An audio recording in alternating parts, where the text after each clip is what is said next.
Alors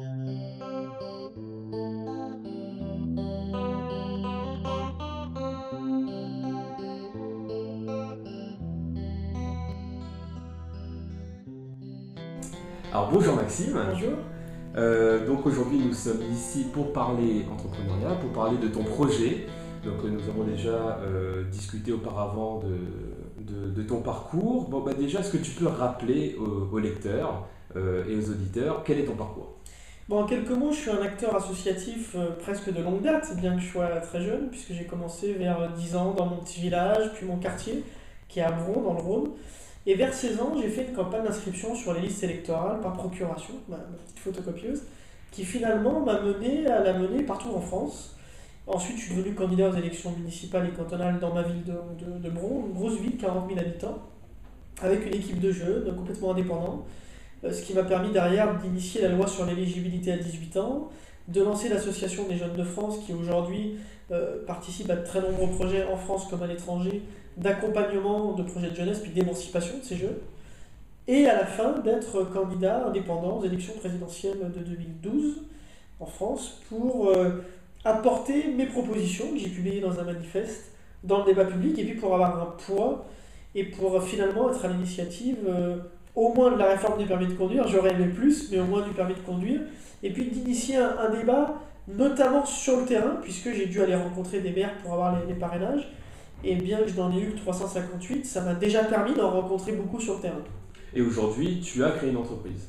Ouais, je viens de créer une petite agence, une agence de conseil en valorisation de la jeunesse, qui s'appelle Ezikia, puisque en grec, Ezikia c'est la tranquillité, et c'est finalement ce rapport qui, à mon sens, doit être celui qu'on doit trouver avec les jeunes générations. On doit davantage s'adapter à cette génération plutôt que d'adapter ces générations au monde de l'entreprise tel qu'il est, enfin tel qu'il fut, mais tel qu'on pense qu'il est encore. Et je crois que c'est très important, à la fois pour des questions de transmission du capital immatériel, pour des questions de marque employeur, bien sûr, et aussi pour des questions de management de ces jeunes talents. Parce que la performance de ces organisations, c'est pas seulement des entreprises, mais de ces grandes organisations en France et leur attractivité pour nos jeunes talents sera un facteur clé, je pense, de réussite sociale, économique pour notre pays. Et c'est en cela aussi que j'ai voulu créer une entreprise, parce que je me suis rendu compte qu'il y avait plein de manières différentes d'être utile, et sous le format qui est celui des IKEA, c'est-à-dire des consultants, des jeunes consultants indépendants, des jeunes talents qui rentrent dans les grandes organisations pour les aider sur ces problématiques-là, je trouve qu'il y a quelque chose vraiment à faire pour transformer concrètement le quotidien, puis l'avenir aussi de nos jeunes talents dans les grandes organisations françaises. Et je crois que c'est là où je suis le plus utile, en tout cas pour quelques temps. Et puis ça ne m'empêche pas de continuer à être un responsable associatif et d'échanger beaucoup de projets à la fois avec les managers qui sont finalement avec nous dans nos projets de transformation de leurs organisations, et puis avec les jeunes talents qui bossent avec moi et qui, à côté de ça, foisonnent d'idées, de projets. Donc oui, ton projet est évidemment utile pour les jeunes, mais aussi pour les entreprises, parce que concrètement, tu proposes des solutions à des entreprises pour qu'elles arrivent à mieux garder leur talent. Bah, justement, approfondissons ce point.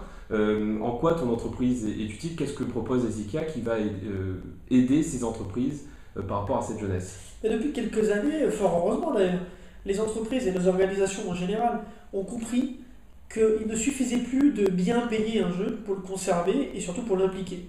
Et qu'aujourd'hui, il fallait déjà avoir des outils, des process, une envie commune d'écouter les jeunes, de les impliquer et puis surtout de leur proposer une perspective, parce que c'est ce qui manque à notre génération. On le voit. Et il y a un rapport très social à l'emploi des jeunes en France, ce qui est bien normal, parce qu'on a la variable d'ajustement, ce qui est très injuste, et qu'il y a beaucoup de jeunes qui sont dans la précarité, puis la galère en vérité, parce qu'ils trouvent soit pas d'emploi durable.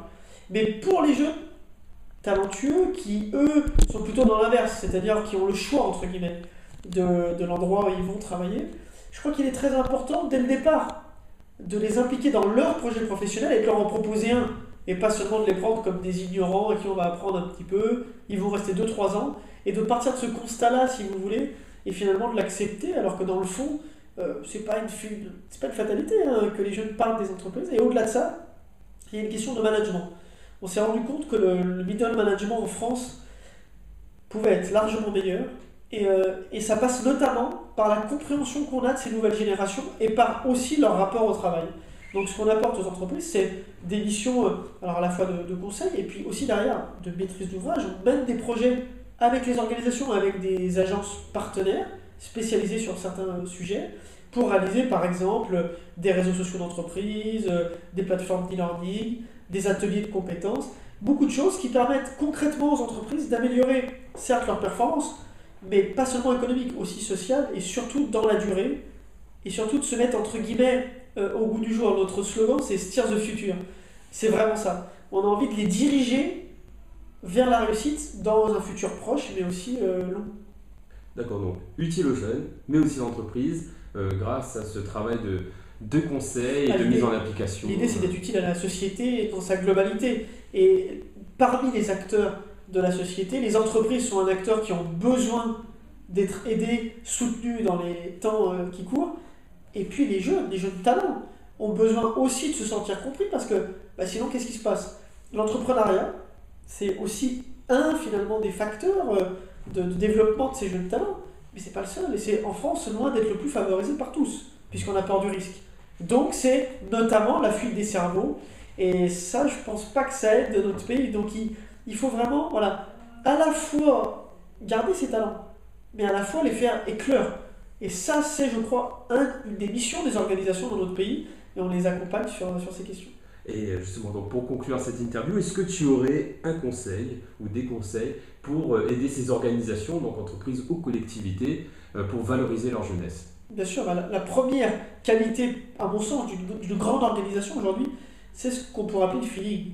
C'est sa capacité à affecter la société, ça ne veut pas seulement dire ses clients, ça veut dire toutes les parties prenantes, y compris ses collaborateurs, et aussi à être affecté par elles.